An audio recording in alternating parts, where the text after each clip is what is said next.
मनोज जरांगेंचा मोर्चा आज मुंबईच्या वेशीवर येणार। आज नवी मुंबईमध्ये मोर्चाची एंट्री होईल तर रात्रीचा मुक्काम वाशीमध्ये असणार। उद्या मनोज जरांगेंचा पायी मोर्चा मुंबईत धडकणार।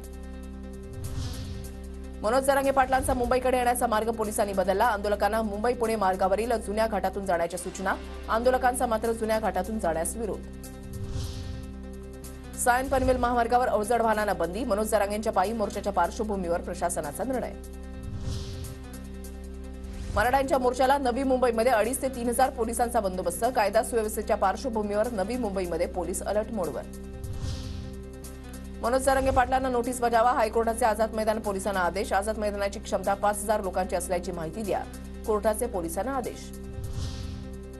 मराठे सदावर्तेंना घाबरत नाहीत। आम्हीही न्यायालयामध्ये जाऊ। न्याय मंदिर आम्हाला नक्की न्याय देईल। मनोज जरांगे पाटलांची प्रतिक्रिया।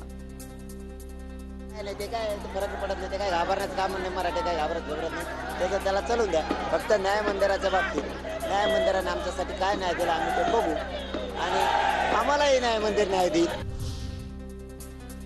सार्वजनिक वाहतूक व्यवस्था बिघडणार नाही आणि रोड ब्लॉक होणार नाही याची सरकारनं खबरदारी घ्यावी। सदावर्तेंच्या याचिकेवरील सुनावणी दरम्यान कोर्टाचे आदेश। मराठा कुणबी नोंदी शोधण्यासाठी शिंदे समितीला पुन्हा मुदतवाढ। राज्य सरकारचा निर्णय 29 फेब्रुवारीपर्यंतची डेडलाईन। अहमदनगरमध्ये मराठा सर्वेक्षणासाठी नेमलेले काही कर्मचारी पहिली पास, मला काही येत नाही असं म्हणत कर्मचाऱ्याचा व्हिडिओ व्हायरल। मराठा सर्वेक्षणासाठी प्रशासनाच्या कार्यप्रणालीवर प्रश्नचिन्ह।